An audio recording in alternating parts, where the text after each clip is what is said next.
don't know if this lands with you or not, but if you're someone that likes the term king or queen, or feeling like a king or feeling like a queen, or embodying the characteristics to be that, just hear me out here. So I was working through a breakthrough session, and we were talking about building your kingdom. And we were talking about how the kingdom is more than just that one person or just the king and queen. The kingdom are the people, the land, the expansion of the land. A king and queen, they don't just think about themselves. And so when someone talks about, I want to be the king of my home, or I want to feel like a queen, it really truly means to not just think about yourself. You're thinking about your people. You're thinking about your kids and your husband or your wife or your relatives, your colleagues, it's bigger than just you and how people look at you. The more a king or queen pours into their people, pours into their land, pours into a future or the expansion of the kingdom, the more they are loved, the more they are seen and exalted and worshipped, right? Because when you are good to people, people appreciate that. And so often we are in a place where we feel regret or shame or frustration, and we're way down here and we don't feel like we have a crown or a kingdom. We don't feel like we're royalty. We feel, resentful, shameful, regret. How do we become then these kings and queens that we desire to be?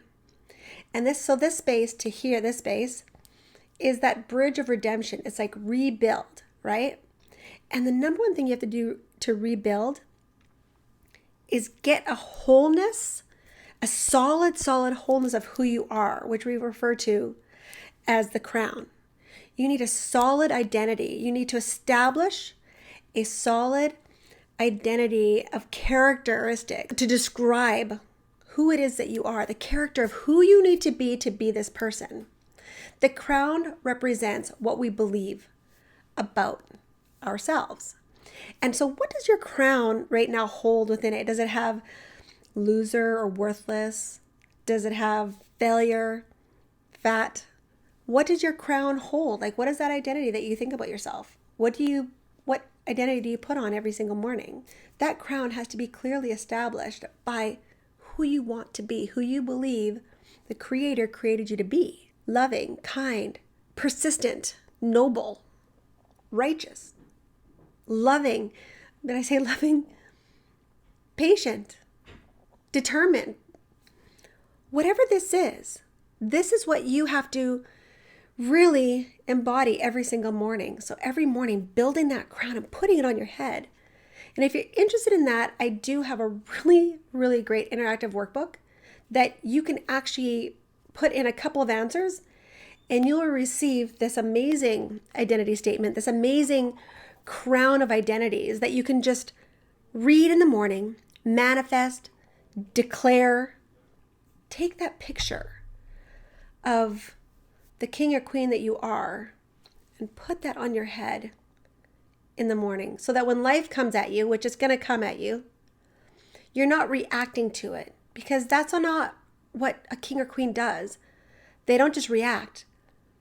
They prepare themselves every single day. They remind themselves who they are every single day. And when something arises, a good king or queen responds by thinking, how does this affect my people, my kingdom, the future of it, the expansion of it? What do I really want the big picture to be? Not if I'm offended or if I'm hurt and how I'm going to react or lash out, but rather, what is the bigger picture? And so if you're interested in this workbook, the link is down below, but it is pretty powerful. And I just want to, just encourage you to go through it, email it back to yourself, and print it off or take a screenshot of it. And every morning for the next 5 days, just get up in the morning and read it. Read it, envision yourself with these characteristics, and then go throughout your day embodying that king or queen inside of you. Talk to you soon.